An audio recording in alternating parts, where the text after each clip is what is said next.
প্রধান উপদেষ্টা, আপনার একটা কথা বলি, আমরা আগেও বলেছি এই সরকারের সকল উপদেষ্টার এক পা অন্য দেশে, বিপদ হইলে ভাইগে যাবে, কিন্তু আমরা দৃঢ়ভাবে বিশ্বাস করি আপনি ভাগবেন না। এর প্রমাণ, আপনি যদি ভাগতেন এই পৃথিবীর কোন দেশ আপনারে রাখতে চায় না বলেন? তাহলে হাসিনার আমলেও 10তলা বিল্ডিং পাইয়া আপনার আদালতে হাজিরে আপনি দিতে আসতেন না, আপনি তখনই বিদেশ থাকতে পারতেন। আপনি এই দেশে থাকতে চান বলেই আপনি আসছেন, আমরা বিশ্বাস করতে চাই। মাননীয় প্রধান উপদেষ্টা, আপনি বাঁচবেন কয়দিন বলেন? আপনার এত বয়স হয়েছে, বাংলাদেশের গড়ায় উঠছে প্রায় 20 বছর বেশি পাচ্ছেন। আমার বাপের 63 বছর পাচ্ছে, তার চেয়ে আপনি প্রায় 20 বছর বেশি পাচ্ছেন।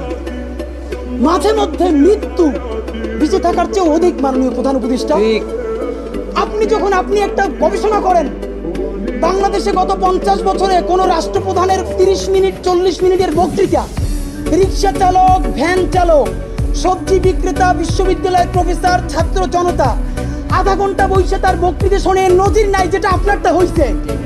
এটা কিন্তু আপনার চেহারা দেখে না, আপনি রাজনৈতিক দল করছিলেন, ফেরও করছেন, কিন্তু এইবার যে আপনার এই বাংলাদেশের পক্ষে হৃদয় নিংড়ে ভালোবাসা, আপনি যখন বক্তৃতা করেন আপনি আর্টিফিশিয়াল কিছু বলেন না, কিন্তু আপনি যখন ঘোষণাপত্র বললেন আপনার চেহারায় আর্টিফিশিয়াল ছাপ। ইদানিং আপনি স্ক্রিপ্ট দেখে দেখে বক্তৃতা করেন, এগুলো আমরা চাই না। মাননীয় প্রধান উপদেষ্টা, আপনার অন্তরে যা আছে, আপনারা যে বাধ্য করে তার কথা বইলে দেন না। আপনারা কি করবে বলেন? আপনি খুন করবেন?